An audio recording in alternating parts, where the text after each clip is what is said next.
কথায় আছে সুখে দুঃখে মিষ্টি মুখে। জন্মদিন, বিয়েবাড়ি, পুজো, অন্নপ্রাশন, যে কোনো শুভ অনুষ্ঠানে মিষ্টি ভরসা।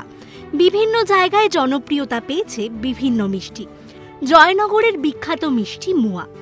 এমন কোনো মিষ্টিপ্রেমী বোধহয় নেই যে জয়নগরের মোয়ার নাম শোনেননি। জয়নগরের জনপ্রিয় মিষ্টির দোকান শ্যামসুন্দর মিষ্টান্ন ভাণ্ডার। এই দোকানের সফলতার গল্পটি নতুন ব্যবসায়ীদের কাছে অনুপ্রেরণার গল্প। আমার বাবা এইটা মিষ্টি দোকান সমেত কিনেছিলেন আজ থেকে ৭৫ বছর আগে।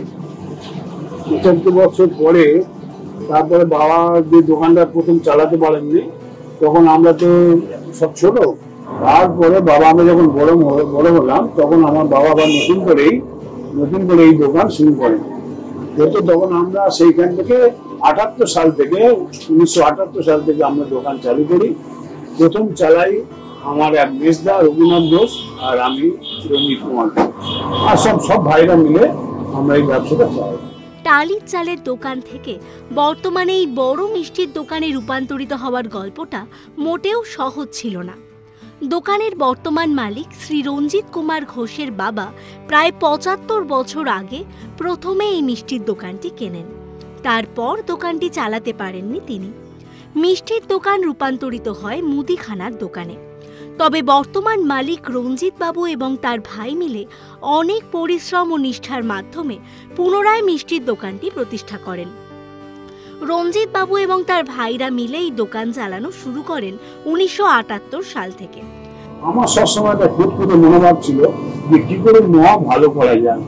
এই নোয়াটা আজকে আমাদের বিশ্বমানের হয়েছে, বা আজকের সারা বিশ্বে কানাডা, আমেরিকা, সুইডেন সব জায়গায় আমাদের মদ যায়। কিন্তু আমাদের মদ জিআই পাওয়ার পরে, আমাদের মদ থেকে জিআই হয়েছিল।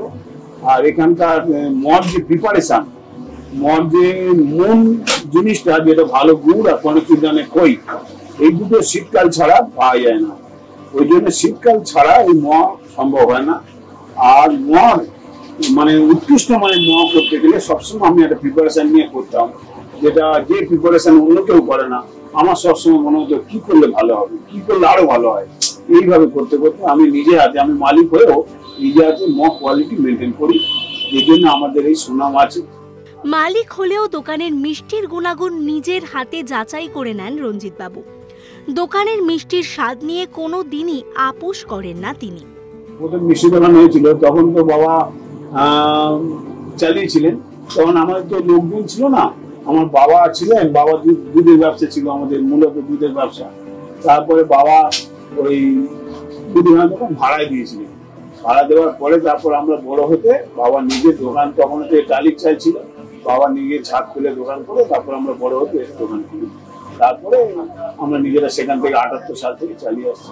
ট্রাভেল তো আছেই, কেন সবসময় যে জিনিসটা কোয়ালিটি মেনটেন করতে গেলে যে খেজুরের গুড়, উৎকৃষ্ট মানে খেজুরের গুড় সবসময় পাওয়া যায় না। আর যখন পাওয়া যায় তখন দেখা যাচ্ছে এখন আস্তে আস্তে গাছ বিলুপ্ত হয়ে যাচ্ছে, খেজুর গাছ কমে যাচ্ছে। মোয়া তৈরি করতে যেটা সব থেকে বেশি দরকার সেটি হলো খেজুর গুড়। সেই খেজুর গাছ কমে যাওয়ার জন্য অনেক সমস্যার সম্মুখীন হয়েছেন তারা, কিন্তু তাও তারা দমে থাকেননি। মিষ্টি প্রেমীদের মনের মতো মিষ্টি বানিয়ে চলেছেন তারা। প্রথম তো আস্তে আস্তে বড় হয়েছে, একঘেয়ে বড় হয়নি। আমাদের প্রথম দিকে যে হয়েছিল তখন হচ্ছে কি, আমাদের যে বিক্রি হতো আমি সবসময় তাদের কাছে ফিডব্যাক নিতাম যে আমরা যে মোয়াটা পাঠালাম, মোয়াটা কেমন হয়েছে। তারা বললো ভালো হয়েছে, খুব ভালো হয়েছে। তখন আমি ভাবলাম তাহলে এই প্রিপারেশনটা আমার ঠিক হবে। এখন আমাদের রাজ্য সরকার থেকে মানে ইয়ে পর্যন্ত, সেন্ট্রাল পর্যন্ত আমাদের মোয়া যায়, অনেক দেশ বিদেশেও যায়, যথেষ্ট সুনামের সঙ্গে বিক্রি হয়। পুনরায় মিষ্টির দোকানটি খোলার পর দোকানে আসা সব ক্রেতাদের থেকে রিভিউ নিতেন তারা। প্রথমে টাকা ছিল না রঞ্জিত বাবুদের হাতে, ধার করে তারা দোকানের জিনিস কিনতেন। আর আজ সেই মিষ্টির দোকান দেশ বিদেশের খ্যাতি অর্জন করেছে। তখন খুব কঠিন ছিল। তখন আসলে এমন হয়েছিল যে টাকা নেই, মাল কিনে আনছি, বিক্রি করছি, মাল ইয়ে করছি, সংসার চালাচ্ছি। হ্যাঁ, খুব কষ্ট করে তখন চালাতে হয়েছিল। হয়তো আজকের রেগুলার টাকা এনে সেই টাকা এনে মাল কিনে এনে দোকান করতে হয়েছে, অনেক সময় ধারে নিয়ে আসা হয়েছে, ধারে এনে তখন ব্যবসা চালু করেছি। এখন সেটা নেই, এখন হয়তো আমরা স্টক করছি, মাল তৈরি করছি। আমাদের এই সময় অনেক প্রচুর ঘি, এলাচ, কাজু, কিশমিশ এসব কিনতে হয়, সেগুলো বড়বাজার থেকে নিয়ে আসা হয় লরি করে। এবং এখন ব্যবসাটা অনেক ভালো ভালো ভালো ব্যবসা করছি আমাদের গুরুজনের কৃপায়, খুব ভালো।